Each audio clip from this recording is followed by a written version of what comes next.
Ryan ভাই, ওদিকে চলুন না, এখানে ভালো লাগছে না, ওই দিকটা দেখিয়ে আসি। কিছুটা সামনে এগিয়ে যেতেই রায়ান নিজের হাত নেহাত থেকে ছাড়িয়ে নেয়। এরপর ধমকের সুরে বলতে লাগে, এমএ, সমস্যা কি তোমার? সকাল থেকে দেখছি আমার পেছনে পড়ে আছো, এখন আমার হাত ধরে টানাটানি করছো। নেহা অসহায় দৃষ্টিতে রায়ানের দিকে তাকিয়ে বলে, রায়ান ভাই, আমি এখানে প্রথমবার এসেছি, তাও আপনার সাথে। এখানে কি অন্য কাউকে চিনি নাকি?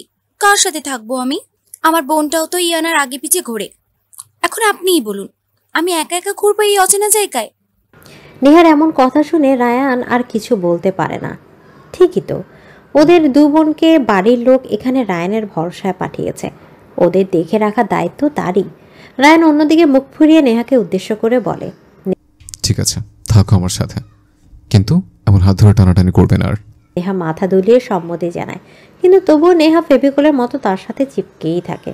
সবাই মিলে অনেক ছবি তুলে ভিডিও করে, এই সুন্দরতম স্মৃতিগুলো ক্যামেরা বন্দি করে রাখে। ইনে অনেক চেষ্টা করছে নিজের আনন্দে মাতিয়ে রাখার, সবার সাথে হাসি মুখে কথা বলছে, এনজয় করছে, কিন্তু মনের গহীনে নিজের বিষণ্ণতা উকে দিচ্ছে বারবার। সে একটু পরপর রায়ানকে দেখছে, বেশ কয়েকবার দুজনে চোখাচোখি হলেও ইনে আর নজর ফিরে নিয়েছে। নেহা রায়ানের পাশ থেকে 1 মিনিটের জন্যও সরছে না, যেন সরলে অন্য কেউ তার জায়গা দখল করে নেবে। রায়ান বেশ বুঝতে পারছে তার রাগিনী কিছু নিয়ে কষ্ট পাচ্ছে। মুখ ফুটে তো কিছু বলবে না, তাকেই জেনে নিতে হবে কি হয়েছে তার রাগিনী। সে মনে মনে ভাবছে, কোথায় ভেবেছিল এখানে এসে একটু একসঙ্গে সময় কাটাবে, বিয়ের আগে সুন্দর কিছু মুহূর্ত হবে। তা না, উল্টো তার প্রেমের 12টা বাজিয়ে এই মেয়ে গাল ফুলে রেখেছে। ঘোরাফেরা শেষ করে দুপুর 1:34 দিকে তারা সেখান থেকে ফিরে আসে। একটা রেস্তোরাঁয় বসে লাঞ্চ শেষ করে। দুপুরের পর থেকে হালকা ঝিরঝিরে বৃষ্টি পড়ছিল, যা তাদের ভ্রমণযাত্রাকে আরও সুন্দর করে তুলেছে। এরপর তারা লুসাই পাড়া সহ আশেপাশের জনপ্রিয় জায়গাগুলো ঘুরে দেখে। দুপুরের পর থেকে ঝিরিঝিরি বৃষ্টি পড়ছিল, তাই তাদের যেখানে যাওয়ার প্ল্যান ছিল তা হয়ে ওঠে না। নিমরা জোড়াজোড়িতে আবার হ্যালিপ্যাড যেতে হয়েছিল সূর্যাস্ত দেখতে। সন্ধ্যা 7টার দিকে বৃষ্টির পরিমাণ বাড়তে থাকে, আর তারা রিসোর্টে ফিরে আসে। সবাই ভিজে একাকার। সবাই নিজেদের কটেজে ফিরে যেতে চাইলে নিমরা বাধা দেয়। সে বৃষ্টিতে ভেজার বায়না শুরু করে। তোমরা চলে যাচ্ছ কেন? ভিজে তো গেছি, আর একটু ভিজলে কি হবে? আসো না, এখানে ভিজবো, অনেক মজা হবে, প্লিজ। রায়ান বারবার মানা করছে, কিন্তু বাকিরা তার কথা না শুনে নিমরার পক্ষ নেয়। নেমরা, বেশি জেদ করছিস তুই। এখানে আসার পর থেকে আমার কথা শুনছিস না একদমই। কি, বাসা পাঠিয়ে দেবো? শান্ত বলে ওঠে। ইনিয়া চুপচাপ কাঠের পুলের হাতল ধরে দাঁড়িয়ে আছে। বৃষ্টির পানি আর শরীর ছুঁয়ে গড়িয়ে পড়ছে। সে হাত বাড়িয়ে সে পানি ধরে অনুভব করতে চাইছে। রায়ান তাকিয়ে দেখতে তার রাগিনীর বৃষ্টি বিলাস। ইনার দিকে রায়ানের এমন মুগ্ধতার চাহনি নেহা সহ্য হলো না। সে আজকে সারাদিন রায়ানের পাশেই ছিল, তবুও রায়ান একটিবারের জন্য প্রয়োজন ব্যতীত তার দিকে তাকায়নি, বরং সারাক্ষণ তার নজর ছিল ইনায়ের উপর। নেহা হিংসার রাগে গজগজ করতে করতে নিজের কটেজে চলে যায়। কিছুক্ষণ ভেজার পর সকলেই নিজ নিজ কটেজে ফিরে যায়। ভীষণ ঠান্ডা পড়েছে। মোনা ইনাকে ডেকে কটেজে ফিরে যাওয়ার জন্য বলে। ইনু, ভিতরে যা, ঠান্ডা লেগে যাবে, আমিও চলে যাচ্ছি। ইনা পাশে ফিরে দেখে সবাই চলে যাচ্ছে। রায়ানকে দেখতে পেল না সে। রায়ানও নেই, নেহা তো অনেক আগে চলে গেছে। ইনা মনে মনে ভাবে, রায়ান কি নেহার পিছু পিছু গেছে নাকি? না হলে সবাই ছিল, এরা দুজন আগে চলে গেল কেন? সে মন খারাপ করে নিজ কটেজে পা বাড়ায়। চেঞ্জ করতে হবে ভেবে ওয়াশরুমে যাবে, তখনই দেখে তার রুমের বারান্দায় দরজা খোলা। বৃষ্টির পানি ছিটকে রুমে আসছে। সে দরজা বন্ধ করার উদ্দেশ্যে সেদিকে এগিয়ে যায়। দরজার কাছ পর্যন্ত যেতে সুইমিং পুলের কাছে কারো অবয়ব চোখে পড়ে। বাইরে অন্ধকার, তবে রিসোর্টের সব জায়গায় অনেক রকমের রং বেরঙের লাইটিং করা আছে। তাছাড়া বেডরুম থেকে আসা আবছা আলো সাদা শার্ট পরা অবয়বটি স্পষ্ট দেখতে পাচ্ছি না। ভেজা শার্টটি শরীরের সাথে লেপ্টে আছে আগন্তুকের। শার্টের উপরে দুটো বাটন খোলা, সেখানকার চওড়া বুকের অংশ দৃশ্যমান। ইনা দরজার সাথে হেলান দিয়ে দাঁড়িয়ে দেখছে সেই আগন্তুককে। এই সুঠাম দেহের আকর্ষণীয় পুরুষটি ইনার বড় শখের। সে মন ভরে দেখছে নিজের শখের পুরুষকে। পুরুষ মানুষ বৃষ্টিতে ভিজলে এত আকর্ষণীয় লাগে তা জানা ছিল না তার। তার মন হয়তো আবারও পিছলে পড়েছে তার কাঙ্ক্ষিত পুরুষের উপর। হাজার চেষ্টা করেও নিজের মনকে বেঁধে রাখতে সক্ষম হয়নি সে। ইনায়া তার প্রতি এমন মোহনীয় চাহনি দেখে রায়ান ম্লান হাসে, ব্রুজে জিজ্ঞেস করে, কি দেখছিস এমন করে? এরপর বুকে হাত দিয়ে নাটকীয় ভঙ্গিতে বলে, হায়, এমন লোক দিস না কেন? কুছ কুছ হোতা হ্যায়। রায়ানের এমন কাতর নাটকীয় ভঙ্গিমা দেখে ইনা হেসে ফেলে, এগিয়ে যায় রায়ানের দিকে। রায়ানের সামনে এসে দাঁড়াতেই রায়ান আচমকা তার কোমর জড়িয়ে ধরে। পুরুষালী শক্ত ভেজা ঠান্ডা হাতের স্পর্শে ইনার সর্বাঙ্গ কেঁপে ওঠে। সে কাপা ওষ্ঠধয় নিয়ে রায়ানের চোখের দিকে তাকিয়ে রয়। তার ঘন ভারী গরম নিঃশ্বাস রায়ানের বুকে পড়ছে, হার্টবিট চলছে দ্রুত গতিতে। এলোমেলো চুলগুলো ভিড় করে মুখে এসে পড়েছে। রায়ান আলতো হাতে সেগুলো যত্ন সহকারে সরিয়ে দিচ্ছে। রায়ানের এক একটা স্পর্শ ইনার মনে উথাল পাথাল ঢেউ তুলছে। সে রায়ানের হাত থেকে নিজেকে ছাড়ানোর চেষ্টা করছে। মনের গহীনে থাকা সূক্ষ্ম অভিমানেরা হানা দিচ্ছে তার ভেতর। সকলের কথা মনে পড়তে ইনার চোখ বেয়ে এক ফোঁটা নোনা পানি গড়িয়ে পড়ে। ধীরে ধীরে তার চোখের পানির স্রোত বাড়তে থাকে। বৃষ্টির পানির আড়ালে চোখের পানিগুলো ধুয়ে যাচ্ছে, কিন্তু রায়ানের দৃষ্টিগোচর হয়নি। সে নিজের হাত দিয়ে ইনার চোখ মুছে দেয়। তার রাগিনী তার সামনে কাঁদছে। রায়ান তার বুকের বাঁ পাঁজরে প্রচণ্ড ব্যথা অনুভব করে। ইনা অশ্রু মিশ্রিত লাল বর্ণের আঁখি যুগল তাকে দুর্বল করে তুলেছে। সে আবেগপ্রবল কষ্টে ইনায়াকে বলে, প্লিজ ইনো, কাঁদিস না। কি হয়েছে বল আমাকে। তোর চোখে পানি আমার সহ্য হবে না এনো, প্লিজ বল আমাকে, কি হয়েছে তোর? আমি কিছু করেছি? ইনার অভিযোগগুলো তার চোখের পানি হয়ে বয়ে যাচ্ছে। রায়ানের এমন কথায় সে হু হু করে কেঁদে ওঠে। কান্না লুকাতে আশ্রয় নেয় রায়ানের চওড়া বুকে। রায়ানও বুকের সাথে জড়িয়ে নেয় নিজের রাগিনীকে। কিছুক্ষণ পরে ইনায়া রায়ানকে ছেড়ে দাঁড়ায়। রায়ান নিজের হাতের তালু দিয়ে ইনার মুখ উঁচিয়ে ধরে। সে আবারও জানতে চায়, কি হয়েছে এনো, বলবেন আমাকে? ইনায়া রায়ানের হাতে হাত রেখে কান্না জড়িত কণ্ঠে বলে ওঠে, তুই আমাকে ছেড়ে যাবি না তো? কখনোই না। ইনা কম্পিত ওষ্ঠদ্বয়ের দিকে তাকিয়ে রায়ানের যেন ঘোর লেগে আসে। সে কোনো কিছু না ভেবে হঠাৎই ইনার ওষ্ঠদ্বয় নিজের ওষ্ঠ দিয়ে আঁকড়ে ধরে। ইনা রায়ানের শার্ট খামচে ধরেছে। রায়ানের স্পর্শ আরও দৃঢ় হতে লাগলো। দুপুর 2টা, বাস চলছে আপন গতিতে। সবাই ক্লান্ত থাকায় ঘুমিয়ে পড়েছে ইতিমধ্যে। কেবল রায়ানের মন অশান্ত। তার মন কেমন উসখুস করছে, কিছুই ভালো লাগছে না। ভারী অদ্ভুত অনুভূতি হচ্ছে। এক মনে জানালার বাইরে তাকিয়ে আছে। এক পাশ ফিরে তাকিয়ে দেখলো ইনায়াকে। তার কাঁধে মাথা রেখে ঘুমাচ্ছে তার রাগিনী।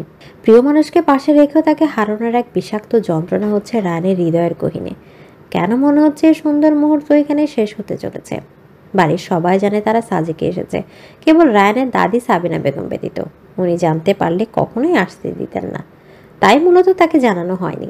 প্রথমে রায়ানের বাবাকে রাজি করিয়ে এসেছিল, পরবর্তীতে বাড়ির বাকিদের জানানো হয়েছে। যেহেতু অনেক দূরে আর রিস্কে একটা স্পট, তা কাউকে না জানিয়ে আসাটা ঠিক হতো না। রায়ান ভাবছে তার বাবা এমন করে তো আর সাথে কখনোই কথা বলে না, আর কাজ নিয়ে কোনো কালেই তাকে প্রেশার দেয়নি। তবে কি বাবা কিছু করতে চাইছে তার অগোচরে? রাতে সাজেক থেকে ফেরা যায় না, কারণ সাজেক এলাকায় সন্ধ্যা 5টা থেকে 6টার পর চাঁদের গাড়ি চলাচল বন্ধ হয়ে যায়, নিরাপত্তা ও পাহাড়ি রাস্তাগুলোর কারণে। সেনাবাহিনীর নিয়ন্ত্রণে থাকা এলাকা, তাই তাদের নিয়ম অনুযায়ী দিনের বেলায় গাড়ি চলাচল করতে হয়।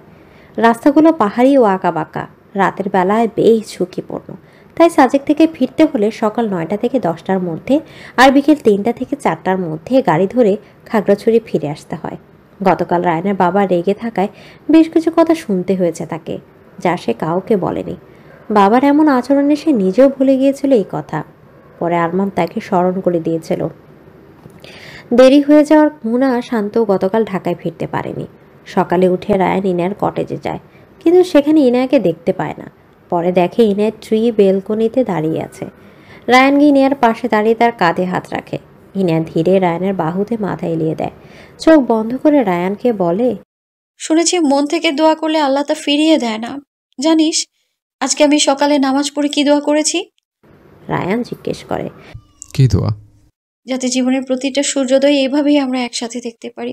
তোকে আমি আবারও চাইলেও ছাড়তে পারবো না। রায়ান বুড়ো কুচকে জিজ্ঞেস করে, আবার মানে? আর কবে ছেড়েছিলে? ইনার প্রত্যুত্তরে কিছু বলে না। রায়ান শক্ত করে ইনায়াকে জড়িয়ে ধরে আশ্বাস দেয় যে সে কখনোই তার রাগিনীকে নিজের জীবন থেকে হারাতে দিবে না। রিসোর্ট থেকে বের হওয়ার আগে সবার মন ভীষণ খারাপ ছিল। প্রশান্তির সেই জায়গা ছেড়ে আসতে কারোরই মন সায় দিচ্ছিল না। এই কদিনে সবাই অনেক আনন্দ করেছে। ঠিক করা হয় বাড়ি যাওয়ার আগে তারা রিসাং ঝর্ণা দেখতে যাবে। তাই যেই ভাবনা সেই কাজ। তারা সকালে নাস্তা করে রিসোর্ট থেকে চেক আউট করে আগে চলে যায় রিসাং ঝর্ণা দেখতে। রিসাং ঝর্ণা খাগড়াছড়ি শহর থেকে প্রায় 10 থেকে 11 কিলোমিটার দূরে মাটিরাঙ্গা উপজেলার সাপমারা গ্রামে অবস্থিত। রিসাং ঝর্ণার সৌন্দর্য যেন প্রকৃতির এক গভীর কাব্য। খাগড়াছড়ির পাহাড়ি পথে হাঁটতে হাঁটতে যখন সবুজের আড়াল থেকে ঝর্ণার কলতান ভেসে আসে, তখন মনের গভীর এক তীব্র অনুভূতি জাগে, যেন প্রকৃতি নিজেই কথা বলেছে। প্রায় 100 ফুট উঁচু থেকে স্বচ্ছ জলধারা পাথরের গায়ে ঝাঁপিয়ে পড়ে, আর তার ছড়ানো ফোঁটায় সূর্যের আলো মিশে এক রামধনুর ঝিলিক তৈরি করে। এই দৃশ্য দাঁড়িয়ে হৃদয়ে জাগে এক অপার শান্তি, যেন সময় থমকে যায়। পথে দুপাশে বন্য ফুলের রঙিন সৌরভ, পাখির কিচিমিচির আর দূর পাহাড়ের নীলাভ ছায়া, সব মিলে এক অলৌকিক সৌন্দর্যের ঝঙ্কার। বর্ষায় ঝর্ণার উচ্ছ্বাস যেন প্রকৃতির উদ্দাম নিত্য জলের স্পর্শ শরীর মন জুড়িয়ে যায়। এখানে দাঁড়ালে মনে হয় এই পৃথিবীতে এমন সৌন্দর্য আছে যা শুধু দেখা যায় না, অনুভব করার জন্য জন্মানো। রিসাং ঝর্ণা শুধু চোখের নয়, হৃদয়েরও তৃপ্তি। খাগড়াছড়ি পর্যন্ত শান্ত, মোনা আর রায়ানরা একসাথে এসেছিল। তারপর বিদায় জানিয়ে রায়ানেরা উঠে পড়ে চট্টগ্রামের বাসে, আর অন্যদিকে শান্ত ও মোনা চড়ে বসে ঢাকার বাসে। মাগরিবের পরে প্রায় 7টার দিকে রায়ানরা চট্টগ্রাম পৌঁছে যায়। বাড়িতে ঢুকতে দেখে পুরো বাড়ি খালি, কেউ নেই মনে হচ্ছে বাড়িতে। তারা কিছুটা অবাক হলো, কি এমন হয়েছে যে তাদের এইভাবে তাড়াহুড়ো করে বাড়িতে ডাকলো, আবার এখন কাউকে দেখতে পাচ্ছে না। রায়ান তো ভেবেছিল দেরি করে ফেরার কারণে হয়তো অনেকেই বকুনি খেতে হবে অনেকের কাছে। ড্রাইভার চাচা এসে তাদের ব্যাগগুলো বসার ঘরে রেখে গেল। নিমরা সদর দরজা থেকে হাঁক ছুড়েছে মা মা করে, আম্মু আম্মু কই তোমরা, কই গেলা? তার মন বেশ উৎফুল্ল দেখাচ্ছে, অথচ বাসে ওঠার আগে ভ্যা ভ্যা করে কান্না নাটক করেছিল, যেন ভীষণ কষ্ট হচ্ছে তার। নিচে আওয়াজ শুনে মর্জিনা বেগম নেমে এলেন, ওনাকে ভীষণ চিন্তিত দেখাচ্ছে। রায়ান আগ বাড়িয়ে জিজ্ঞেস করলো, চাচি, বাড়ির সবাই কোথায়? কাউকে দেখতে পাচ্ছি না, কি হয়েছে? মর্জিনা বেগম ব্যথিত স্বরে জবাব দিলেন, সবাই তো হাসপাতালে গেছে, আমি বাড়িতে বাচ্চাদের জন্য যেতে পারিনি। হাসপাতালের কথা শুনে সবাই অনেক অবাক হয়, সাথে কপালে দেখা যায় চিন্তার ভাঁজ। হসপিটালে কেন চাচি, কার কি হয়েছে? আসলে গতকাল রাতে প্রায় 8টা বাজে হঠাৎ করেই তোমার দাদি খুব অসুস্থ হয়ে পড়েন। আমরা তো অনেক ভয় পেয়ে যাই। এমনিতেই 2বার স্ট্রোক করেছেন।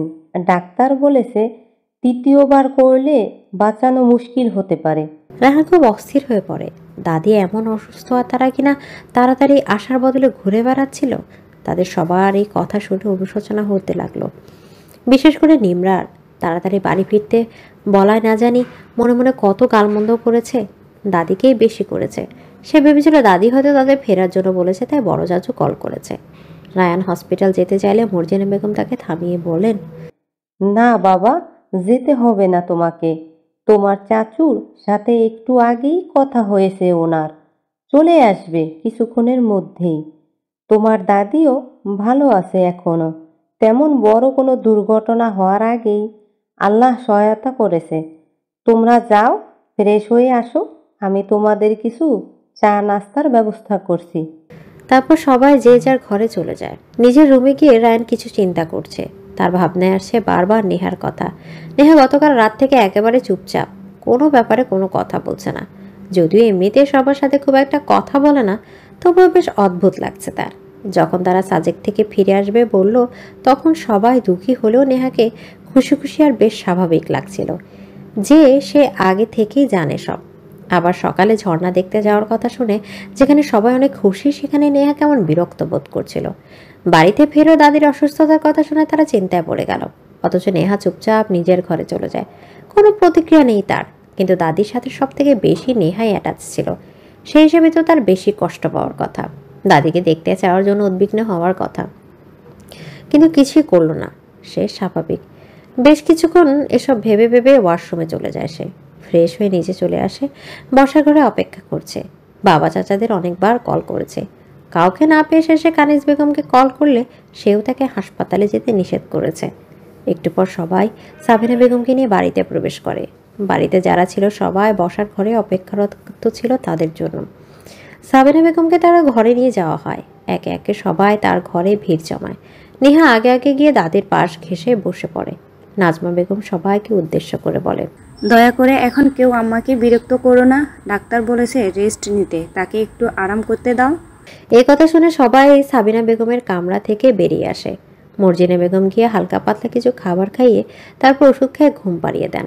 রাত 10টার দিকে সবাই ডাইনিং টেবিলে খেতে বসে। রায় লক্ষ্য করলো সবার চোখে মুখে কেমন গাম্ভীর্যের ভাব। বাবা কথা বলছে না তার সাথে। রায়ান একবারে বেশ কয়েকবার কথা বলার চেষ্টাও করেছে, লাভ হয়নি। মহিউদ্দিন সাহেবের কাছ থেকে কোনো রকম সারা শব্দ পাওয়া যায়নি। খাওয়া দাওয়া শেষ হতেই মঈন সাহেব রায়ানকে উদ্দেশ্য করে বলে, খাওয়া শেষ হলে আমার ঘরে এসো, কিছু দরকারি কথা আছে। রায়ান মাথা নেড়ে সম্মতি জানায়। সে বাবার ঝাড়ি খাওয়ার জন্য আগে থেকে প্রস্তুতি নিয়ে রেখেছিল, তবে সে এখনও ক্লিয়ারলি বুঝতে পারছে না বিষয়টা আসলে কি। খাওয়া শেষ করে রায়ান চলে যায় বাবা মায়ের রুমের দিকে। কানিজ বেগম আর গেলেন না নিজের ঘরে। তিনি ইনিয়াকে সাথে নিয়ে ইনিয়ার ঘরের দিকে যায়। বাকিরাও নিজেদের ঘরে চলে যায়। আজকে আর অন্য দিনের মতো ড্রয়িং রুমে আসার বসানো হলো না। বেশ কিছুটা সময় কেটে গেল। কানিজ বেগম ইনিয়ার দিকে তাকিয়ে হাসি মুখ করে বলে, ইনু, কিছু মনে করিস না।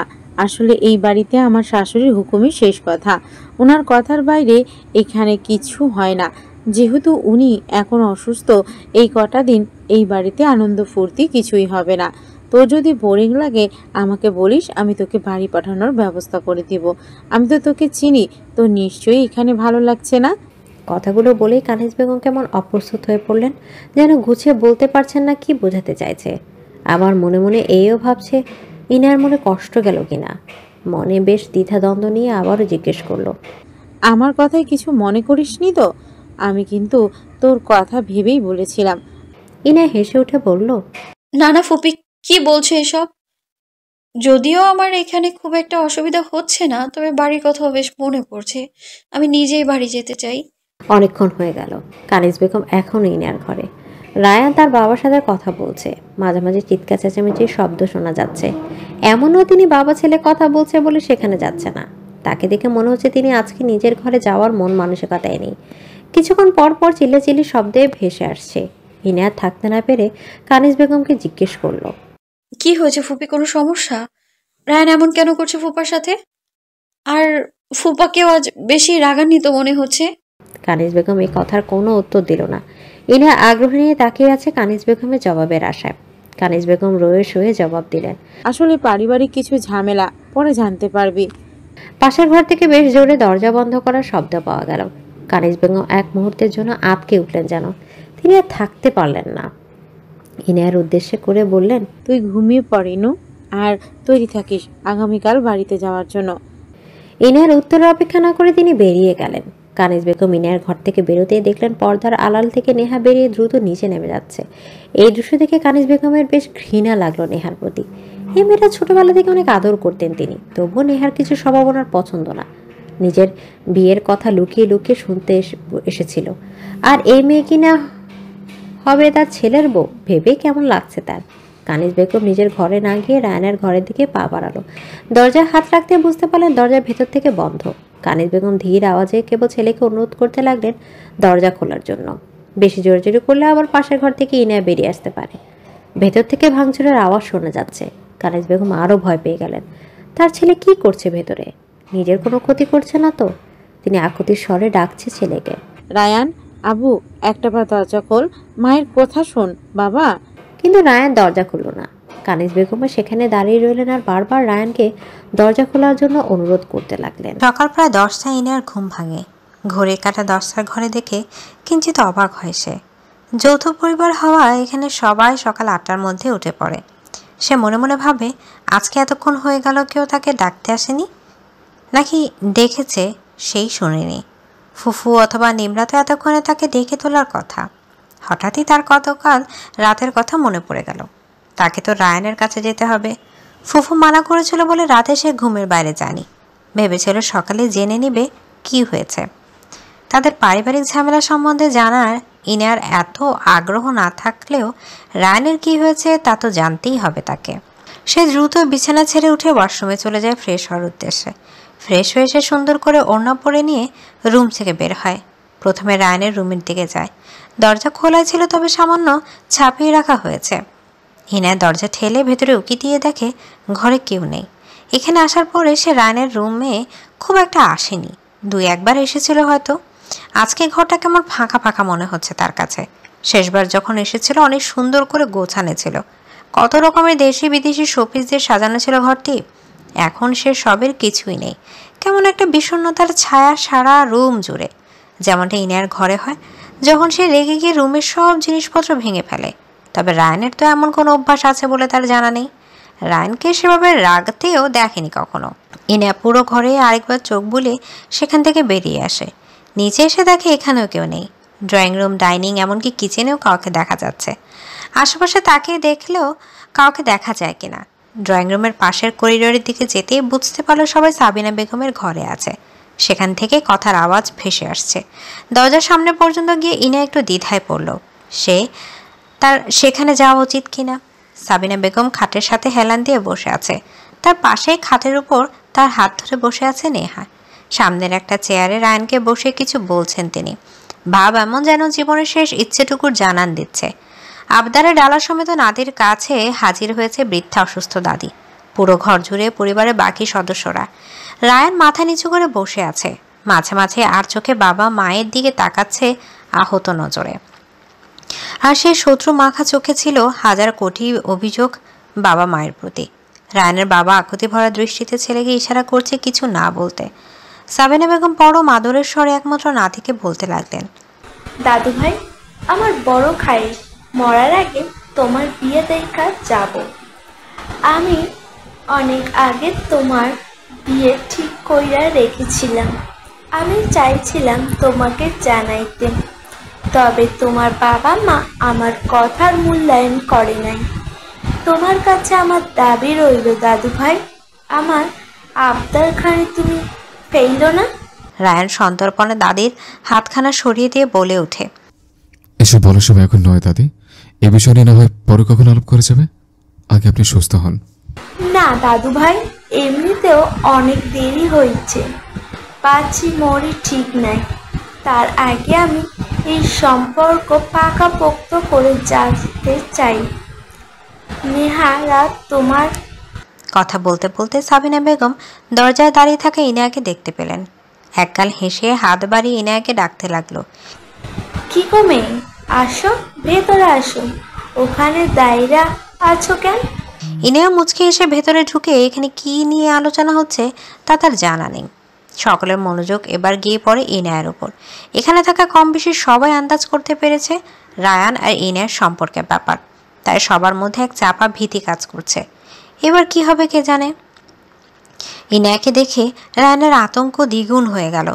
এসব কথা ইনায়া জানলে তো অনেক কষ্ট পাবে, তাকে ভুল বুঝবে। এতদিন পর সে ইনায়াকে নিজের করে পেতে যাচ্ছে। এখন কোনোভাবেই কোনো ঝামেলা চায় না রায়ান। সে সাথে সাথে উঠে দাঁড়িয়ে পড়ে। রায়ান ভীষণ ভয় পেয়ে যায়, ঘামতে শুরু করে কলাপ মুখ।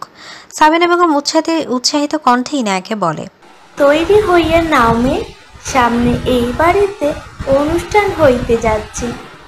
তোমরা কিন্তু সবাই মিলে আসতে হইব। তোমরা হইলা আমাদের কাছের আত্মীয়। ইনা কপাল জড়িয়ে জিজ্ঞাসক দৃষ্টিতে সাবিনা বেগমকে দিকে তাকায়। ইনার কথা বলার আগে রায়ান চিৎকার করে বলে ওঠে, দাদি, আপনাকে তো আমি বললাম এসব নিয়ে পরে ভাবা যাবে। আমি আপনার সাথে পরে কথা বলবো। এখন আমার জরুরি কাজ আছে, অফিস যাচ্ছে। আশা করছি এই বাড়িতে আমার বিয়ে নিয়ে আর কোনো বাড়াবাড়ি হবে না। নিজের কথা শেষ করে রায়ান সেই ঘর থেকে বেরিয়ে যায়। তার পিছু পিছু মহিন সাহেবও ছুটল। কানিজ বেগম বুঝতে পারলেন বাবা ছেলের মাঝে এখন দ্বন্দ্ব শুরু হয়। রায়ানের বাবা বারবার বারণ করেছে তার অসুস্থ মায়ের সামনে কোনো রকম অপমত না দেখাতে, চুপচাপ থাকতে কয়েকটা দিন। নিমরা বেরিয়ে আসে সেই ঘর থেকে। তার এখানে কেমন অদ্ভুত লাগছে, এসব নাটকীয় লাগছে তার কাছে। পরপর মর্জিনা বেগম আর জমিরুদ্দিন সাহেবও বেরিয়ে যায়। সাবিনা বেগমের ঘরে এখনো দাঁড়িয়ে রইল নেহা, তার মা আর ইনায়া। ইনায়া বুঝতে পারছে না থাকবে নাকি চলে যাবে।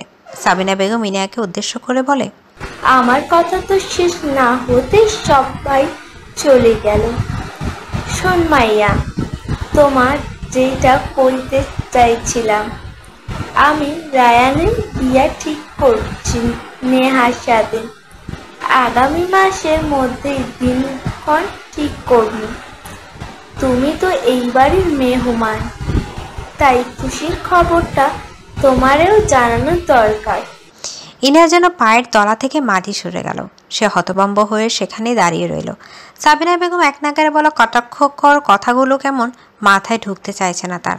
কথাগুলো অবিশ্বাসেরও ঠেকছে না, কারণ এর আগেও নেহা নিজেকে রায়ানের হবু বউ হিসেবে পরিচিত দিয়েছে তার কাছে। এছাড়াও নেহার হাবভাব ইনিয়া কিছু হলেও বুঝতে পেরেছে নেহার উদ্দেশ্যে।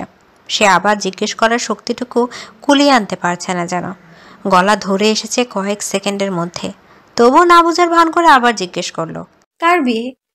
সাবিনা বেগমের মুখে বিরক্তিকর চাপটুকু নেই, যেন তিনি এই কথা দ্বিতীয়বার কেন শতবার বলতেও রাজি।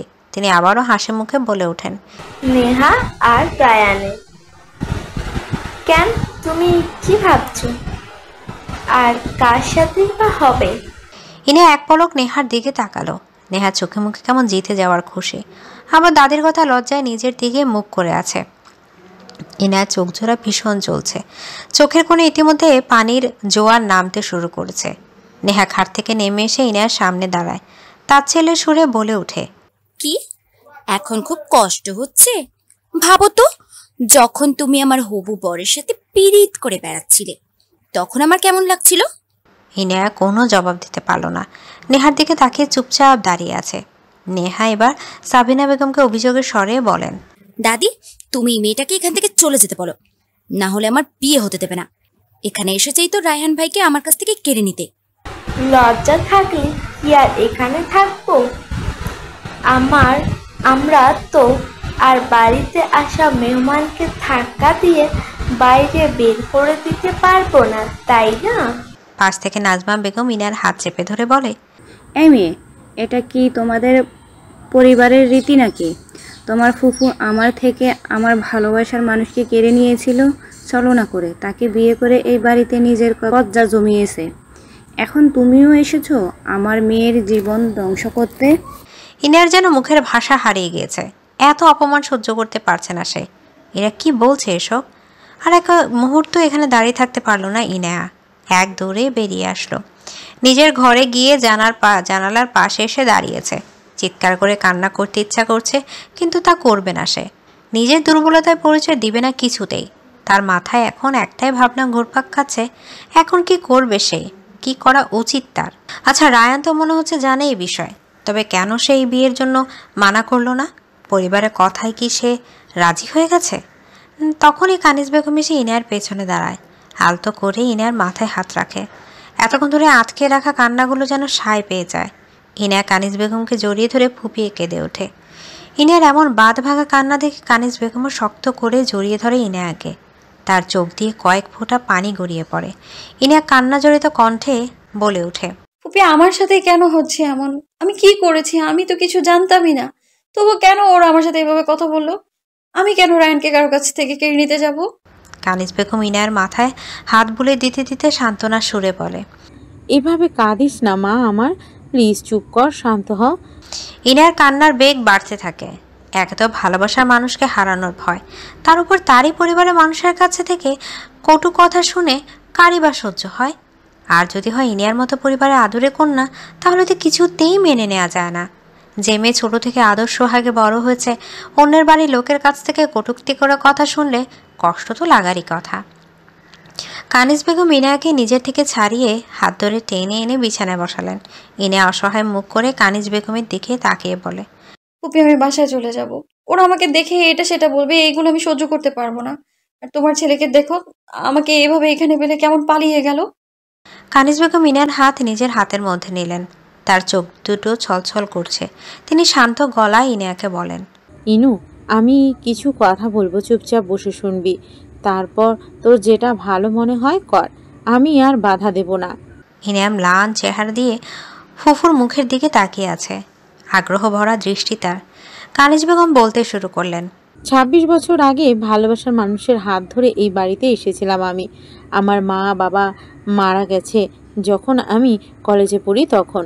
তারপর থেকে ভাইজান মানে তোর বাবাই আমার দেখাশোনা করেছে, বাবা মায়ের আদর দিয়ে বড় করেছে, কখনো কোনো জিনিসে বাধা দেয়নি। রায়ানের বাবা আর আমার বিয়েতেও দ্বিমত করেনি, নিজে দাঁড়িয়ে থেকে আমাদের বিয়ে দিয়েছে। এই বাড়ির কেউ সামিল ছিল না আমাদের বিয়েতে। রায়ানের বাবা বলেছিল তার পরিবার মানবে না, বিয়ে করলে পরিবার ছাড়াই করতে হবে। আমিও আবেগের বশে বিয়ে করে ফেলি। ভেবেছিলাম ভালোবাসার মানুষ পাশে থাকলে বুঝি আর কিছুর প্রয়োজন নেই। আমাদের বিয়ের খবর পেতে কিছুদিনের মাথায় ডাক পড়ল চট্টগ্রামে। রায়হানের বাবা তো কি যে খুশি। মা ভক্ত মহিন সাহেব ভাবলেন তার মা বিয়ে মেনে নিয়েছে। এর থেকে খুশির আর ভালো খবর কি হতে পারে। আমাকে নিয়ে ছুটে এলেন চট্টগ্রামে। বলতে গেলে এই একটা কাজই উনি করেছিলেন নিজের মায়ের অমতে।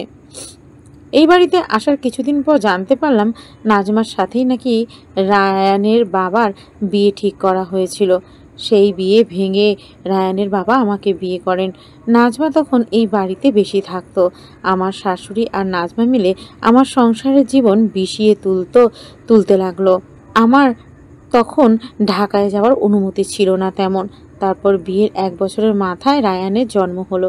রায়ানের দাদি ধীরে ধীরে আমাকে মেনে নিতে লাগলেন। নাতি জন্ম দিয়েছি বলে আমার ভাগের মানসিক অত্যাচার কমতে লাগলো।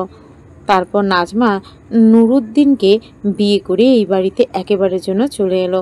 বুঝতেই পারছিস তারপরে দিনগুলো কেমন কেটেছিল আমার। এ বলে কানিজ বেগম কিছুক্ষণের জন্য চুপ হলেন। একটা দীর্ঘশ্বাস ছাড়লেন, বুকের মধ্যে চাপা কষ্টগুলো বেরিয়ে আসছে আজকে। তারপর আবার বলতে লাগলেন, ইনু, তুই আমার একমাত্র ভাইয়ের মেয়ে, আমার রক্ত, তোকে ভীষণ ভালোবাসি আমি, বিশ্বাস কর। আমি চাই না আমার মতো এই একই জীবন তোর হোক।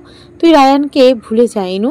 যদি রায়ান জোর করেও তোকে বিয়ে করে, এরা কখনো ভালো থাকতে দিবে না তোকে, আমাকে, আমার ছেলেকে, কাউকে না। রায়ান যদি তোকে নিয়ে আলাদাও হয়ে যায়, আমার আর রায়ানের বাবার সম্পর্ক ভেঙে যাবে। সব কিছু একটা বড় ঝড়ে শেষ হয়ে যাবে। আশা করছি তুই বুঝতে পারছিস আমার কথা। ইনা যেন পাথর বনে গেল। কিছুক্ষণ চুপচাপ থেকে বলল, চিন্তা করো না ফুপি, গত 8 বছর যেমন নিজের ভালোবাসাকে মনের মধ্যে এক শক্ত আবরণে আটকে রেখেছি, এবারও পারবো। তুমি আমার জন্য গাড়ির ব্যবস্থা করো, আমি এক্ষুনি চলে যাব। ইনা উঠে নিজের ব্যাগ গোছাতে লাগলো। কানিজ বেগম এক বৃষ্টিতে তাকিয়ে আছে ইনায়ের দিকে। 4 বছর আগে এভাবেই একদিন তিনি রায়ানকে বুঝেছিলেন ইনায়ের থেকে দূরে থাকতে। ইনায়া বদমেজাজি, কারো কথা শোনে না, কোনো কিছুর পরোয়া করে না। এমন মেয়েকে বাড়ির বউ করা যায় না। ইনায়া মানিয়ে নিতে পারবে না তাদের পরিবার, এমন অনেক কিছুই বলেছিলেন। ইনায়া সে সব শুনে ফেলে নিজেকে গুটিয়ে নিয়েছিল। রায়ান ইনায়ের পেছনে পড়ে থাকলেও ইনা আর সেই অনুভূতিও সারাই দেয়নি। নিজের অনুভূতিকে আর কত আড়াল করবে মেয়েটা, না চাইতেও আবারও জড়িয়ে পড়েছিল। কানিজ বেগমের নিজেকে একটা বিষাক্ত কীট মনে হচ্ছে এই মুহূর্তে। কেমন বারবার তিনি মেয়েটার হৃদয়কে ছিদ্র করে দিচ্ছে, সাথে তার ছেলেরও। তিনি আর দাঁড়িয়ে না থেকে বাইরে বেরিয়ে আসে। রায়ান আসার আগে ইনার ফেরার ব্যবস্থা করতে হবে, নয়তো সে হয় ইনায়াকে যেতে দিবে না, আর না হলে নিজে চলে যাবে ইনার সাথে নিয়ে। রায়ানের বাবা রায়ানকে নিয়ে বাইরে কোথাও একটা গেছে, কোথায় গেছে বলে যায়নি। তবে তিনি চেষ্টা করেছেন কিছুদিনের জন্য রায়ানকে অন্য কোনো শহরে অথবা দেশের বাইরে পাঠিয়ে দিতে। কিছুক্ষণ পরে ইনায়া নিচে নেমে আসে। জমির সাহেবের সাথে ইনায়াকে ঢাকায় পাঠিয়ে দেওয়া হয়। যাওয়ার সময় ইনায়া কারোর সাথে কোনো কথাই বলেনি, এমনকি কানিজ বেগমের সাথেও না। একটাবার পেছনে ফিরে তাকায়নি। তবে নিচে নামার আগে রায়ানের কথা জিজ্ঞেস করেছিল একটাবার। কানিজ বেগম কোনো উত্তর দেয়নি, উল্টো বলেছে ইনায়া যেন যত তাড়াতাড়ি পারে নিজের মন থেকে রায়ানকে বের করে বিয়ে করে নিতে। ইনের বিয়ে না হওয়া পর্যন্ত নাকি রায়ান পাগলামো করবেই। হিনার বিয়ে হয়ে গেলে রায়ানও সব ভুলে যাবে, সব ঠিক হয়ে যাবে। এদিকে সন্ধ্যা 7টায় আজিজ সাহেব যথারীতি অফিস থেকে ফিরে আসেন। সব সময়কার মতো সাজেদা বেগম এসে ওনার হাত থেকে অফিস ব্যাগ আর স্যুট নিয়ে নেয়। সাজেদা বেগমের চেহারা বেশ মলিন দেখাচ্ছে আজকে। আজিজ সাহেব শার্টের বোতাম খুলতে খুলতে স্ত্রীকে জিজ্ঞেস করেন, কি হয়েছে তোমার, শরীর খারাপ? সাজেদা বেগম স্বামীর পানে তাকিয়ে জবাব দেন, তাহলে মুখটা এমন শুকনো করে রেখেছো কেন? আহা, কেঁদে দিবে নাকি? তোমরা মহিলা জাতির এই এক অভ্যাস, কথায় কথায় ভ্যাঁ ভ্যাঁ করে কেঁদে ওঠো। আমার মেয়েটা অন্তত এমন হয়নি। আমি দেখছি, দাঁড়াও, ফ্রেশ হয়নি আগে। এই তো, কিছু না জেনে বুঝে কেমন আমার মেয়েটাকে দোষী বানিয়ে দিচ্ছ। এই জন্যই ইনায়া তোমার সাথে ক্লোজ হতে পারে না। আর জানাইনি কোথায়। কানুস তো আমাকে সকালেই ফোন করে বলল ইনায়া আজকে ফিরবে, ওর নাকি ওখানে ভালো লাগছে না। তুমি এত টেনশন নিও না তো, আবার অসুস্থ না হয়ে পড়ো। আজিজ সাহেব ফ্রেশ হয়ে এসে বার কয়েক মেয়ের রুমের দরজায় কড়া নেড়ে গেছে, তবে ইনায়ার কোনো সাড়া পাওয়া যায়নি। তিনিও খুব একটা ঘাটালেন না, ইনায়াকে একা ছেড়ে দিলেন। রাত ঠিক 10টায় ইনা নিজেই নিচে নেমে এসেছে, কাউকে ডাকাডাকি করতে হয়নি। চুপচাপ খেয়ে সন্তর্পণে সেখান থেকে প্রস্থান করেছে। আজিজ সাহেব আর সাজেদা বেগম কয়েকবার আগ বাড়িয়ে কথা বলতে চাইলেও ইনার থেকে সেরকম কোনো জবাব পাওয়া যায়নি। শুধু হু হা করে উত্তর দিয়ে খাওয়া শেষ করে চলে যায়। ইনা চলে যাওয়ার ঠিক 6 থেকে 7 মিনিটের মাথায় রায়ান হন্তদন্ত হয়ে চৌধুরী বাড়িতে প্রবেশ করে। এত রাতে রায়ানকে এভাবে আসতে দেখে আজিজ সাহেব কিছুটা বিস্মিত হয়। রায়ানের চোখগুলো রক্তিম বর্ণ ধারণ করেছে, চুলগুলো এলোমেলো, ঘামে পুরো শরীর ভিজে আছে। পরনে টি শার্টটা শরীরের সাথে লেপ্টে আছে সেই চিপচিপে ঘামে। রায়ান কোনো দিকে না তাকিয়ে সোজা উপরে চলে যায় ইনার ঘরের উদ্দেশ্যে। ইনার রুমের দরজা খোলাই ছিল, কিন্তু ঘরের কোথাও ইনাকে দেখা গেল না। রায়ান একবার বারান্দায় উকি দিয়ে দেখে সেখানেও নেই, হয়তো ওয়াশরুমে গেছে। ফ্লোরে তাকাতে দেখতে পেল ইনার ফোনটা ভেঙে টুকরো টুকরো হয়ে গেছে। হয়তো রায়ানের অতিরিক্ত কল করার কারণেই এমনটা করেছে। রায়ান ক্লান্ত শরীর নিয়ে ইনার বিছানায় এক কোণে বসে অপেক্ষা করছে ইনায়া বেরিয়ে আসার। ইনায়া কিভাবে পারলো তাকে না জানিয়ে এভাবে চলে আসতে? তবে কি ইনায়া নেহার ব্যাপারটা জানতে পেরে গেছে? সে কি রায়ানকে ভুল বুঝছে? রায়ানের মনে নেই, আশঙ্কা কাজ করছিল তাকে সত্যের রূপ নিয়েছে। এই বাড়িতে ওই রায়ানের কোনো কথা শুনছে না। ইনায়া কেন চলে এসেছে এই ব্যাপারে জিজ্ঞেস করে তার মা কানিজ বেগম বলেছেন আজিজ সাহেব ফোন করেছে বলে ইনায়াকে তিনি পাঠিয়ে দিয়েছেন। তাছাড়া ইনায়াও আসতে চাচ্ছিল, তাই তিনিও আর জোর করে আটকায়নি। যদিও রায়ান সে কথা বিশ্বাস করেনি। ইনায়াকে শখানেক কল মেসেজ করেছে, ইনায়ার কোনো রেসপন্স পায়নি দেখে ছুটে এসেছে তার রাগিনীর কাছে। বেশ সময় লাগে ইনায়ার ওয়াশরুম থেকে বেরিয়ে আসে। রায়ানের উপস্থিতি টের পেয়েও পুরোপুরি উপেক্ষা করে। তোয়ালে এনে মুখ হাত মুছে লাগালো, একবারের জন্যই তাকাচ্ছে না রায়ানের দিকে। কিন্তু রায়ানের চকচকে চোখ দুটি ইনায়াতে নিবদ্ধ, বড় করুণ। সেই দৃষ্টির সাথে মিশে আছে কিছু অভিমান, অভিযোগ আর অনেক অনেক মায়া, ভালোবাসা। ইনায়া তোয়ালেটা জায়গা মতো রেখে রায়ানের বিপরীত পাশে এসে বসে। কিছুক্ষণ চুপচাপ থেকে দৃষ্টি অন্যদিকে রেখে জিজ্ঞেস করে, কি চাই? কেন এসেছেন এখানে? রায়ান তখনও ইনার দিকে তাকিয়ে আছে, কিছু বলছে না। ইনা দাঁতে দাঁত চেপে আবার বলে ওঠে, কিছু বলার না থাকলে যেতে পারেন, ঘুমাবো আমি। এই বলেই ইনায়া পা জোড়া খাটে তুলে বসে, বালিশ ঠিক করে রাখছে শোয়ার উদ্দেশ্যে। রায়ান এবার নিজের দিকে তাকিয়ে ইনাকে জিজ্ঞেস করে, আমাকে না বলে এইভাবে চলে এলি কেন? কেন, আপনাকে বলে আসা কি খুব জরুরি ছিল? তাছাড়া আপনি ছিলেন না তখন, তাই বলিনি। আচ্ছা, তো কল কেন রিসিভ করছিলে না? ইনার সোজা উত্তর, ফোন ভেঙে গিয়েছে। রায়ান ভাঙা মোবাইলটার দিকে তাকিয়ে বলে, সে তো দেখতেই পাচ্ছে, তা কিভাবে ভাঙলো? ইনা এবার কিছুটা ফুঁসে উঠে বলে, সেই কৈফিয়ত কি তোকে দিতে হবে? কে তুই? বলেছি না চলে যেতে এখান থেকে, ঘুমাবো আমি, কথা কানে যায় না? রাগে ইনার নাকে রাগা ফুলে উঠেছে, আঁখি যখন ফুলে উঁচু হয়ে আছে, মুখে লালচে ভাব। এমন অবস্থাতেও ইনায়াকে বেশ কোমল আর স্নিগ্ধ লাগছে, মুখটা কেমন মায়ায় ভরা। রায়ান উঠে এসে ইনার পায়ের কাছে বসে। ইনায়া কিছুটা দূরে সরে যায়, চোখ রাঙিয়ে রায়ানের দিকে তাকায়, যেন রায়ানের এরূপ সাহসে সে খুব অবাক হচ্ছে, সাথে রাগও হচ্ছে ভীষণ। কোন সাহসে তার কাছে আসতে চাইছে, আর কেনই বা এ বাড়িতে এসেছে এই ছেলে? মিলন যখন লেখা নেই, বারবার কাছে এসে মায়া জগানোর কি দরকার? ইনার কপাল বেয়ে নীরব অশ্রুধারা বইতে লাগলো। রায়ান সন্তর্পণে সেই পানি মুছে দিল। ইনা মুখ ফিরিয়ে নেয়, যেন রায়ানের উপস্থিতি তার সহ্য হচ্ছে না। সে চাইছে না রায়ান এখানে থাকুক, তার কাছে বসুক। ইনা মুখ ফিরে নেয়, রায়ান হাত নামিয়ে নেয়। তার কারণে তার হৃদয় রানী কাঁদছে, এতে যেন রায়ানের কলিজা ছিদ্র করে দিচ্ছে কেউ। রায়ান এভাবে তাকিয়ে আছে দেখে ইনা এবার ইনার কান্না থামিয়ে রায়ানকে উদ্দেশ্য করে বলে, মিস্টার রায়ান, আপনার বিয়ের জন্য অভিনন্দন। আমি যাব আবার, তো বিয়ের দিন তারিখ ঠিক হলে জানাবেন আমায়। এখন আসতে পারেন আপনি। রায়ান ব্যথাতুর দৃষ্টি নিয়ে ইনার দিকে তাকায়। তুই ভুল বলছিস, আমি তোকে ছেড়ে অন্য আর কারো কথা ভাবতেও পারি না। কিন্তু বিয়ে করতে ঠিকই পারবি। কখনোই না। যে পরিবার আমার মতামতের তোয়াক্কা করে না, সে পরিবারের সিদ্ধান্ত মানতে আমিও বাধ্য নই। আর কোথাও যাচ্ছি না, আমি এখানে আছে তোর কাছে। কিন্তু আমি চাইছি না তুই এখানে থাক। তোর পরিবার আমায় দোষী করুক, এটা আমি চাই না। আমি ফুপিকে কথা দিয়ে এসেছি তোর জীবন থেকে সরে যাবো। আর ইনায়া আজিজ চৌধুরী নিজের মনের কথা, মানে নিজের কথার মান রাখতে জানে। হ্যাঁ, তার ওয়াদা এত ঠুনকো নয়। ওকে? রায়ান বিস্মিত নজরে ইনায়ের দিকে তাকিয়ে বলে, আর আমার কি হবে? আমার কাছে ভালোবাসার কথা দিয়েছিস, তার কি হবে? ইনায়েত দৃঢ় কণ্ঠে বলে ওঠে, কই, আমি তো তোকে কোনোদিনও ভালোবাসি বলিনি। আমি কাউকেই ভালোবাসি না। রায়ান অবাক নজরে তাকিয়ে আছে, তার চোখে অবিশ্বাসের ভাঁজ। ইনায়া কি বলছে এসব? রেগে বলছে নাকি? রায়ান গর্জে উঠে দাঁড়িয়ে বলে, কি বলছিস এসব? পাগল হয়ে গেছিস নাকি? মাথা ঠিক আছে তোর? ইনাও রেগে আরও কিছু উল্টাপাল্টা কথা শোনা রায়ানকে।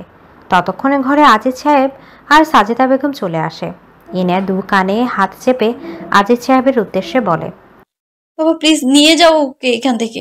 সহ্য করতে পারছি না আমি, প্লিজ নিয়ে যাও। আজিজ সাহেব রায়ানকে টেনে বাইরে নিয়ে আসে। রায়ান যেতে যেতে চিৎকার করে বলে, বিয়ে করলে আমি তোকেই করব, কেউ আটকাতে পারবে না আমায়, এমনকি তুইও না। ইনে অঝরে কাঁদছে। সাজেদা বেগম এসে মেয়েকে জড়িয়ে ধরে শান্ত করার চেষ্টা করছে। ইনা মায়ের বুকে মাথা রেখে কান্নায় ভেঙে পড়ে। কেন তার সাথে এমন হয়? জীবন কি পারে না ইনাকে একটু সুখ ধার দিতে? যখনই সে একটু খুশি হতে চায়, তখনই দুঃখরা দল বেঁধে এসে হাজির হয়। সে নিজের ফুফিকেও কষ্ট দিতে চায় না, ভালোবাসা মানুষকেও হারাতে পারছে না। বুক ছিঁড়ে যাচ্ছে তার। কি করবে সে? কি করা উচিত তার? আজিজ সাহেব রায়ানকে সোফায় বসে এক গ্লাস পানি এনে দেয়। রায়ান না খেতে চাইলে জোর করে খাওয়ায়। নিজেও এসে রায়ানের পাশে বসে। তারপর নিজের মতো করে রায়ানকে বোঝানো শুরু করে, শুনো রায়ান, তুমি তো জানো আমি মহিনুন তোমাকে, তোমার মাকে কতটা ভালোবাসি। তোমাকে যতটা ভালোবাসা দিয়ে বড় করেছি, তার থেকে 1000 গুণ ভালোবাসা তোমার মায়ের জন্য ছিল। কিন্তু কি হলো, তোমার বাবাকে বিয়ে করে আমার বোনটা তিলে তিলে শেষ হয়ে যাচ্ছিল এই বাড়িতে। আমি চেয়েও কিছু করতে পারিনি তখন। ভেবেছিলাম তোমার বাবা আমার বোনকে অনেক ভালোবাসে, সুখে রাখবে। কিন্তু সুখে কই আর রাখতে পারল? মা ভক্ত মহিনুনকে আমি চিনতে পারিনি তখন, না হলে নিজের একমাত্র বোনকে কখনোই তুলে দিতাম না তার হাতে। তবুও তোমার উছিলায় গত 9 বছর রেখেছিলাম এখানে নিজের কাছে। ভাবতে পারিনি তোমার দাদি আবার তোমাদের ডেকে নতুন কোনো ষড়যন্ত্রে চক কষবেন। এমনটা জানলে হয়তো আটকানোর চেষ্টা করতাম। কথা বলতে বলতে আজিজ সাহেবের বুঝি চোখে পানি নেমে এলো, কিন্তু কাঁদলেন না। ওই যে তথাকথিত সামাজিক নিয়ম, পুরুষ মানুষের কাঁদতে নেই। একটা দীর্ঘশ্বাস ফেলে রায়ানের কাঁধে হাত রাখলেন তিনি। রায়ান অশ্রু সজল চোখে তাকিয়ে আছে তার পানে। ছেলেটা বরাবরই মামু বলতে কাতর। ছোট থেকে মামুর কথা খুব মনোযোগ দিয়ে শোনে সে। এই লোকটা যে ভীষণ ভালোবাসে তাদের, সেই ভালোবেসে তার মামুকে শ্রদ্ধা করে। তিনি রায়ানের হাত ধরে মিনতি সুরে বলে, আজ আরেকবার মামুর কথা শুনবে বাবা? তোমার ওই পরিবারে আমার মেয়েকে নেওয়ার কথা ভেবো না। যদি তোমার বাবা মা রাজি থাকতো, তবু আমি একবার ভেবে দেখতাম।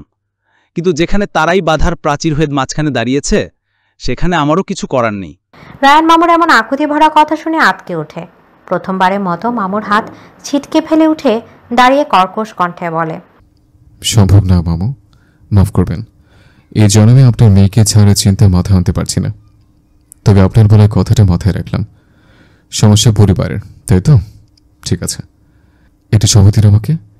নিজের পরিচয় দিয়ে আপনার মেয়েকে নিতে আসবো। আশা করি ওই দিন আর আমাকে ফিরিয়ে দেবেন না। আজিজ সাহেব রু জড়িয়ে রায়ানের দিকে তাকিয়ে আছে, মনে মনে ভাবছে, এই ছেলের মাথা কি আসলেই গেছে? ততক্ষণে রায়ান বেরিয়ে যায়। একবারও পেছনে ফিরে তাকায় না। সাজেদা বেগম নেমে আসেন। রায়ানকে না দেখে চোখের ইশারায় জিজ্ঞেস করেন, কোথায় সে? আজিজ সাহেব বলেন, চলে গেছে। ইনুর কি অবস্থা এখন? কি করছো? সাজেদা বেগম নিরাশ কণ্ঠে জবাব দেয়,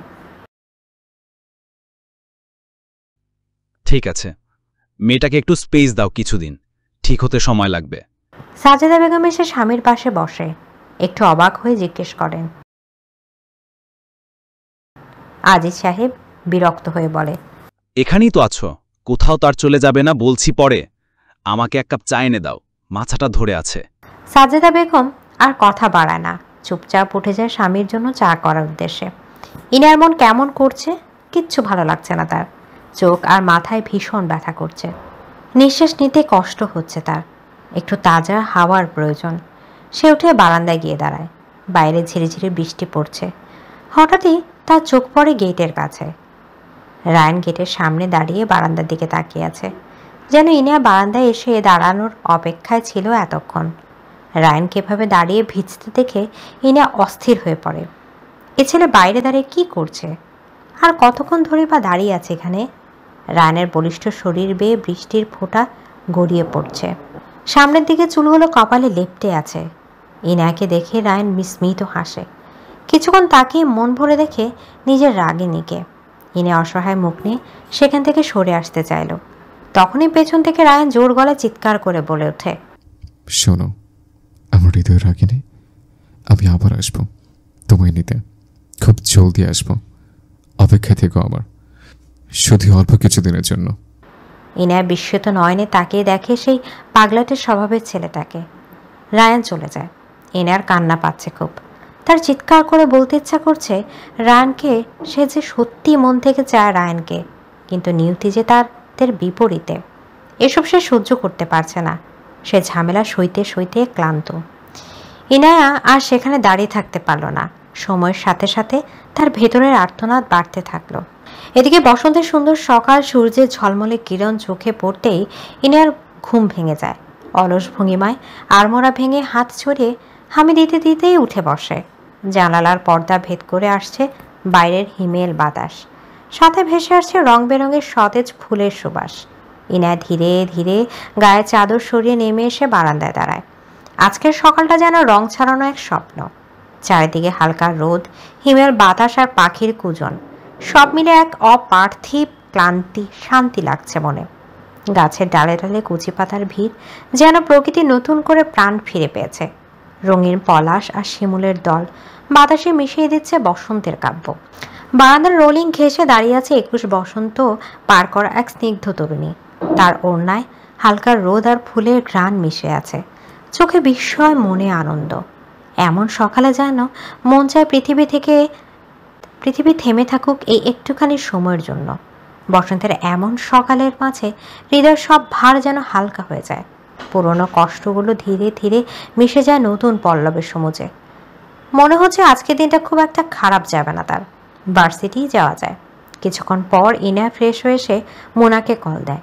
ইনা আজকে ভার্সিটি এসেছে শুনে মুনা কি যে খুশি হলো, তা হয়তো তার প্রফুল্ল কণ্ঠের স্বর শুনে আন্দাজ করা যাচ্ছে। সেদিনের ঘটনার পর থেকে আজ 8 মাস কেটে গেছে। এরপর ইনা অনেক কষ্টে নিজেকে সামলে নিলেও এখনও হয়তো পুরোপুরি পারেনি। এখন আর আগের মতো ভার্সিটি যাওয়া হয় না। ভার্সিটি ক্যান্টিনে বা টিএসসিতে বসে বন্ধুদের সাথে আড্ডা দেওয়া হয় না। শান্তর সাথে তো যোগাযোগ নেই বললেই চলে। ভার্সিটি গেলে মাঝে মাঝে দেখা হয়, এই যা। চঞ্চল রাগে প্রদীপাতি ইনা যেন একদম চুপসে গেছে। রায়ানের সাথেও কথা হয় না। সেদিন রায়ানে বাড়ি থেকে যাওয়ার পর নাকি আর চট্টগ্রাম ফিরেনি। রায়ানের বাড়ির সবাই এই জন্য ইনায়াকে দায়ী করেছে। এমনকি রায়ানের দাদি আজিজ সাহেবকে ফোন করে বেশ অপমানজনক কথাও শুনিয়েছিলেন। তিনি নাকি নিজের মেয়েকে রায়ানের পেছনে লেলিয়ে দিয়েছে। আজিজ সাহেবের নিজের ছেলে নেই বলে তাদের বাড়ির ছেলেকে হাত করার চেষ্টা করছে। কানিজ বেগমের এই বাড়িতে আসা বন্ধ করে দিয়েছে। আর তার কিছুদিন পর আরমানের থেকে জানা গেছে রায়ান কানাডায় চলে গেছে। এখানে থাকছে এখনও। জানার কোনো উপায় ছিল না। আরমান রায়ানের কাগজপত্র নিতে এসেছে। বাধ্য হয়ে বলতে হয়েছে সবাইকে। নিজেকে প্রতিষ্ঠিত করার আপ্রাণ চেষ্টা করছে সে। ইনা জানে রায়ান এসব তাকে পাওয়ার জন্য করছে। তবুও রায়ানের সাথে কোনো রকম যোগাযোগ করে না সে। নিজের অনুভূতিগুলো আর প্রকাশ করবে না বলে পণ করেছে। রায়ানও ইনার রাগ ভাঙানো তেমন সুযোগ পায়নি। আজিন সাহেবের কড়া নিষেধ ইনার সাথে কোনো যোগাযোগ করার চেষ্টা যেন না করে। তার মেয়ে ফেলনা নয়। যে বাড়িতে তার মেয়ের একটুখানি মূল্য নেই সে বাড়িতে মেয়ে দিবে না তিনি। ইনা নিজ থেকে এসে ডাইনিং টেবিলে বসে মায়ের উদ্দেশ্যে ডাক ছুড়লেন, আম্মু, আম্মু নাস্তা দাও জলদি, এমনিতে দেরি হয়ে গেছে। সাজেদা বেগম বিস্মিত হয়ে রান্নাঘর থেকে দৌড়ে বাইরে বেরিয়ে আসেন। তার যে মেয়েকে টেনে এনেও খাবার টেবিলে বসানো যায় না, সেই মেয়ে কিনা নিচ থেকে নাস্তা চাইছে। মাকে এমন অবাক দৃষ্টিতে তাকিয়ে থাকতে দেখে ইনা ভ্রু কুচকায়।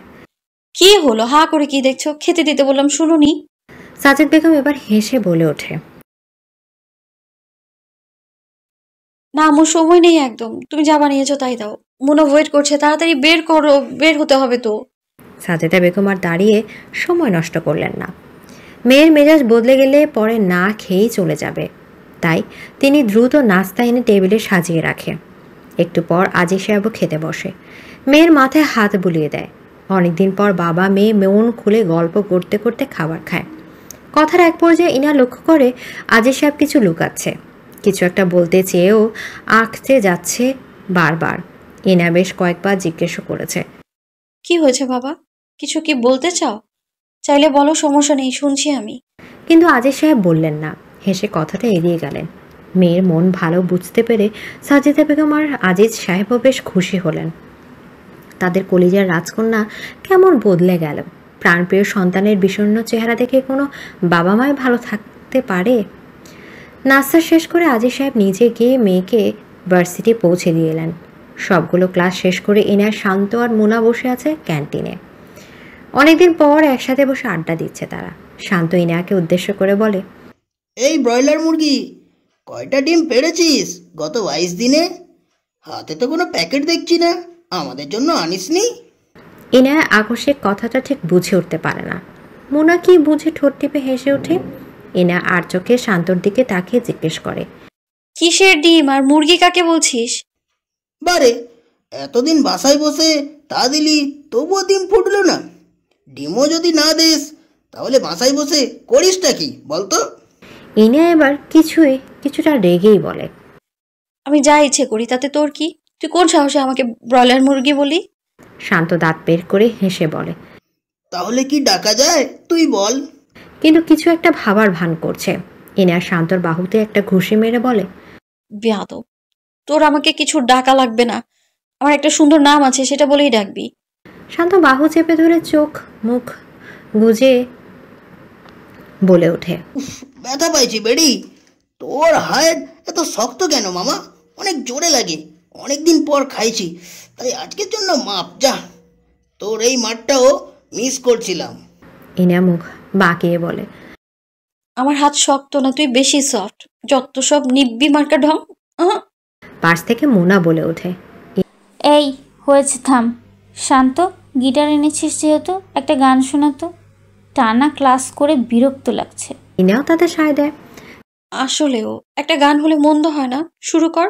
শান্ত দাঁত কিরমির করে বলে, আপনারা ক্লাস করেছেন আর আমি গায়ে হাওয়া লাগাইছি, তাই না? আমার তো কোনো ক্লান্তিই নাই, তাই না? মোনা শান্তর দিকে চোখ ছোট করে তাকিয়ে বলে, মিথ্যুক, তুই না মাঝখানে একটা ক্লাস ফাঁকি দিয়ে বন্ধুদের সাথে বাহির হয়ে গেলি, আবার লাস্ট ক্লাসে এসে জয়েন দিয়েছিস। কি মনে হয় আমরা কিছু জানি না, খেয়াল করি নেই? শান্ত ধরা পড়ে মাথা চুলকে বলে, বাবা মুনা, তোরে তো আমি হাবাগোবা মনে করছিলাম, তুই তো দেখি ইনুর থেকেও বেশি চালাক মামা। হ্যাঁ? ইনা শান্তর মাথায় একটা গাত্তা মেরে বলে, এত কথা না বলে শুরু কর, নইলে ফুট এখান থেকে, বক করে মাথা খারাপ করে দিচ্ছে। শান্ত মুখটা ভার করে গিটার হাতে তুলে গানের প্রস্তুতি নিচ্ছে। এমন সময় ইনা বলে, আগে মন ভালো কর আর হেসে হেসে গান গাইবি। তুই এমন করে আছিস দেখে মনে হচ্ছে তোরে আমরা ধরে বেঁধে গান গাওয়াচ্ছি। খবরদার কোনো স্যাড গান শোনাতে আসলে একদম লাথি খাবি। এরপর ওরা বেশ কিছুক্ষণ বসে আড্ডা দেয়। লাঞ্চ করে ঘুরে ফিরে প্রায় সন্ধ্যায় বাড়িতে ফেরে। আজ দেরি করে ফিরলেও সাজেদা বেগম আর মেয়েকে বকলেন না, উল্টো হাসি খুশি মেয়েকে দেখে মনে প্রশান্তি এলো তার।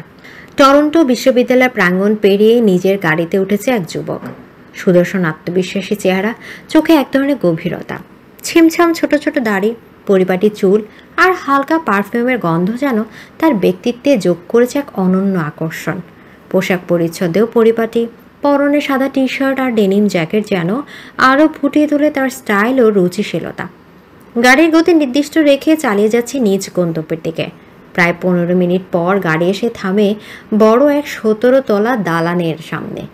গাড়ি পার্ক করে নিজ অ্যাপার্টমেন্টে চলে যায় সে। বিশাল এই বিল্ডিংয়ের 6 তলার এক বড় অ্যাপার্টমেন্টে রায়ান থাকে। বাসায় এসে গাড়ির চাবি আর ব্যাগ সোফায় রেখে সে চলে যায় ফ্রেশ হতে। ফ্রেশ হয়ে এসে নিজের জন্য 1 কাপ কফি করে আনে, ল্যাপটপ নিয়ে বসে পড়ে। অফিসের বেশ কিছু পেন্টিং কাজ রয়ে গেছে, আজকে সেগুলো শেষ করবে সে। রায়ান এখানে ইউনিভার্সিটি অফ টরন্টোতে পিএইচডি করছে, পাশাপাশি সেখানকার একটা মাল্টিন্যাশনাল কোম্পানিতে জব করে। বেশ মোটা অঙ্কের স্যালারি তার। এখানে আসার 1 মাস পরে এক বন্ধুর মাধ্যমে এই কোম্পানিতে প্রথম ইন্টার্ন হিসেবে যোগ দেয়। প্রায় 6 মাসের মাথায় তার চাকরিটা পার্মানেন্টও হয়ে যায়। যেদিন রায়ানের এই জবটা পার্মানেন্ট হয়েছিল সেই দিনটা ছিল তার জন্য অনেক খুশির একটা দিন। ইনায়াকে অনেক কল করেও পাওয়া যায়নি। চেয়েছিল খুশির সংবাদটা প্রিয় নারীর সাথে শেয়ার করতে, কিন্তু ইনায়ার কথা বলেনি। মামুনির সাথে কয়েকটা কথা বলে কল রাখতে হয়েছে তাকে। নিজের সবটা দিয়ে চেষ্টা করে শূন্য থেকে এ পর্যন্ত এসেছে সে। এখন মোটামুটি সল্টেড বলতে গেলে, এখন মোটামুটি সেটেলড বলতে গেলে। এখন যে প্রজেক্টটা করছে আগামীকাল 3 দিন পরেই তা কমপ্লিট হয়ে যাবে। তারপর সে পাড়ি দেবে দেশে। সকল অপেক্ষার প্রহর কাটিয়ে তার হৃদয়ের রাগিনীকে নিজের করে নেবে। প্রায় 3 ঘন্টা বসে কাজ করার পর শরীরটা যেন অবশ হয়ে আসছে। এবার খিদেও পেয়েছে ভীষণ। এই মুহূর্তে উঠে কিছু বানিয়ে খেতেও ইচ্ছা করছে না। মাথায় হাজার রকমের চিন্তা ভিড় জমাচ্ছে। বাংলাদেশে কারোর সাথে যোগাযোগ করে না সে। আরমান দিনে 1000টা কল দিলেও রিসিভ করে না। মন চাইলে মাঝে মাঝে কল রিসিভ করে কথা বলে। সে নিজ থেকে একমাত্র মুনার সাথেই যোগাযোগ করে, তাও ইনায়ের খোঁজ নেওয়ার জন্য। প্রথম মামুনির সাথে কথা হতো, কিন্তু একদিন মামু সেটা জানতে পেরে বেশ বকেছে। রায়ানের সাথে যোগাযোগ করলে নাকি তার পরিবারের কাছে অপমানিত হতে হয়। তিনি এই বয়সে এসে আর এসব ঝামেলা নিতে পারবে না। সাজেদা বেগম রায়ানকে সব ঘটনা খুলে বলার পরে রায়ানও আর কাউকে বিরক্ত করেনি। সবার সব কথার জবাব সে দেশে ফিরেই দিবে। এখন সময় নিজেকে প্রতিষ্ঠিত করার, মামুর চোখে যোগ্য পাত্র হওয়ায়। এমন একটাও কারণ রাখবে না যাতে করে মামু তাকে ফিরিয়ে দিতে পারে। এসব ভাবতে ভাবতে রায়ান ক্লান্ত মাথাটা সোফায় এলিয়ে দেয়। একটু পরে গভীর ঘুমে তলিয়ে যায় তার ক্লান্ত শরীর। সন্ধ্যার পরেই ইনিয়া পড়তে বসে। বাইরে আবহাওয়া হঠাৎ পাল্টে গেছে। জোর বাতাস বইছে, মনে হচ্ছে বৃষ্টি হবে। রাত 10টা বাজতে সাজেদা বেগমের ডাক পড়ে ডিনারের জন্য। ইনিয়া পড়ার টেবিল ছেড়ে উঠে নিচে যায়। সকালের মতো উচ্ছ্বাসে ভাবটা এখন আর নেই। সে বুঝে তার জন্য তার বাবা মায়েরও মন খারাপ থাকে। তাই সে ঠিক করেছে এখন থেকে নিজেকে যতটা সম্ভব স্বাভাবিক রাখার চেষ্টা করবে সে। ইনিয়া মুখে হাসি রেখে টেনে নিয়ে খেতে বসে যায়। খেতে বসে আজিজ সাহেব আবারও ইনিয়ে বিনে ইনার বিয়ের কথা তুলতে চেষ্টা করে, কিন্তু ইনার সেই কথা এগোতে দেয় না খুব একটা। আজকে ভেবেছিল খাওয়া শেষে বাবার সাথে বসে কিছুক্ষণ গল্প করবে, কিন্তু বাবার এমন হাবভাব দেখে সে আর নিচে বসে না। খাওয়া শেষ হতেই আবার চলে যায় নিজের কক্ষে। ঘুমাতে ইচ্ছা করছে না দেখে গিয়ে বারান্দায় নিজের প্রিয় দোলনাটায় বসে। বৃষ্টির তোর বেড়ে গেছে অনেকটাই। এক কথায় ভারী বর্ষণ হচ্ছে। গেটের কাছে বাতি দুটো চলছে। মৃদু আলোতে সেখান থেকে রাস্তার দৃশ্য বিদ্যমান। ইনা চোখ গেটের কাছে গিয়ে পড়তে সেদিনের ঘটনা চোখে ভেসে ওঠে। এখানটায় দাঁড়িয়ে রায়ান কেমন করুণ দৃষ্টি নিয়ে তাকিয়েছিল তার দিকে। বৃষ্টিতে কাক ভেজা হয়ে শেষ বিদায় নিয়েছিল অভিমানী ছেলেটা। রায়ানকে সেদিন কেঁদেছিল হয়তো, বৃষ্টির পানিতে ধুয়ে মুছে গেছে তা। ইনা মনে মনে বলে, আচ্ছা রায়ানকে এখনও তার কথা ভাবে? কেমন আছে এখন সে? আজকাল খুব জানতে ইচ্ছা করে তার কথা। কি করছে, কেমন আছে, আবার কবে ফিরবে? রায়ানের কথা ভাবতে ইনার বুকটা মুচড়ে ওঠে। চিরচেনা এক চিনচিন ব্যথা অনুভব হয় তার হৃদয়ে। ইনার চোখ দিয়ে দুপুরটা পানি বেরিয়ে পড়ে। সে আর এখানে বসে থাকতে পারে না। দৌড়ে চলে আসে নিজ কক্ষে। বিছানায় লুটিয়ে পড়ে খুব করে কাঁদে সে। চোখ বন্ধ করতে কানে ভেসে আসে বৃষ্টির শব্দ। অন্ধকার ঘরে চোখ বন্ধ করে পড়ে আছে সে। চোখে ঘুম নেই, আছে এক রাজ্যের প্রেমময় স্মৃতি। বৃষ্টির এই শব্দে ইনার মস্তিষ্কে পুরনো এক স্মৃতিচারণ ঘটে। সাজেকের সেই বৃষ্টি ভেজা রাত। কটেজে ইনায়াকে বুকে জড়িয়ে রেখেই অনেকক্ষণ ভিজেছিল সেদিন। ইনায়া প্রিয় মানুষটার বুকে মাথা রেখে বৃষ্টি বিলাসে মত্ত হয়েছিল। ইনায়ার দম বন্ধ লাগছে। ইচ্ছে করছে ম্যাজিক করে হলেও রায়ানকে কাছে পেতে। যে যাই বলুক কিছু যায় আসে না তার। আজ এই মুহূর্তে ইনায়ার খুব করে একটা গানের কথা মনে পড়ছে। সে চোখ বন্ধ রেখেই কান্না জড়িত কণ্ঠে গুনগুন করে গাইতে লাগলো। আমি তোমায় ভালোবাসি, জগতে হইয়াছি দোষী। আমি তোমায় ভালোবাসি, জগতে হইয়াছি দোষী। না পাইয়া তবু খুশি, তোমার ছবি আঁকলাম অন্তরায়।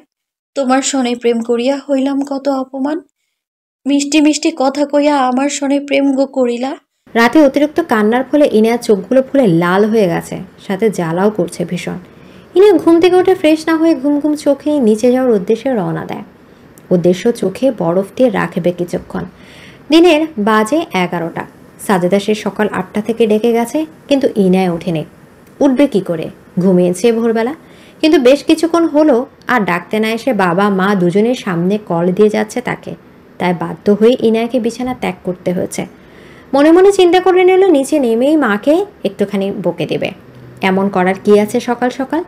ড্রয়িং রুমে বেশ কিছু অপরিচিত মুখ দেখে ইনা এক দৌড়ে আবার উপরে চলে যায়। ততক্ষণে সোফায় বসে থাকা সকলের চোখ জোড়া ইনায়ের উপরে চলে গেছে। ইনায় উপরতলায় পিলারের পেছনে দাঁড়িয়ে উকিতে দেখেছে আগন্তুক মেহমানদের, আর মনে মনে ভাবছে